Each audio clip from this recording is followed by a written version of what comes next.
Привет всем! Сегодня будет разбор видео-ответа Балнур Ухти, автора канала онлайн-медресе для девушек, которые она успела удалить. Скорее всего, будет несколько частей, так как ее видео растянулось аж до 7 минут. Бұл видеоны түсіру мақсатым осыдан бірнеше күн бұрын Тәңіршіл Әсел Таухан ханымның менің бұрынғы 4 жыл бұрынғы видео сабақтарымды қолдану арқылы ислам дініне, шариғатқа, Мұхтасар әл-Құдури кітабына оған қоса маған үлкен айып тағып, бірнеше мәселені көтерді. Соған байланысты мен осылай видео сабақ түсіндіріп, барлығын өзім айтып беруді жөн көрдім. Біріншіден, ол дәріс осыдан 4 жыл бұрын ұйымдастырылған, әрі көпшілік қауымға емес, тек қана арабша классикалық кітаптар оқи алатын қыздар арасында арабша аудару қабілетін арттыру мақсатында, ондағы терминдерді үйрену мақсатында ұйымдастырылған. Ешқандай көпшілік қауымға емес еді. Бұл бірінші. Ты говоришь, что твои видео были не для всех. Отвечаю прямо, это не имеет значения. Если канал был открытым, если видео мог посмотреть любой человек, значит, это был публичный контент. В праве важны не твои намерения, а реальный доступ. Не закрыла канал, несешь ответственность как за публичное распространение информации.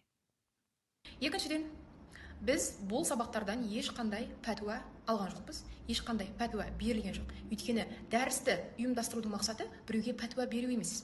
Оны біз дәріс ұйымдастырудан алдын, немесе сабақты толық тыңдап шыққан болсаңыз, дәріс барысында да бірнеше рет ешқандай пәтуа алуға болмайтындығы жайында ескеріп айтқан болатынбыз. Кімде осындай үйленуіне немесе ажырасуына байланысты мәселе туындаған жағдайда Қазақстан діни басқармасының пәтуа бөліміне барып, өзінің мәселесінің шешімін алуы керектігін айтқанбыз. Бұл екінші. Ты говоришь, мы не давали и не получали фетв, и что якобы предупреждали об этом заранее. Я отвечаю прямо. Я просмотрела все твои видео, никаких предупреждений там нет.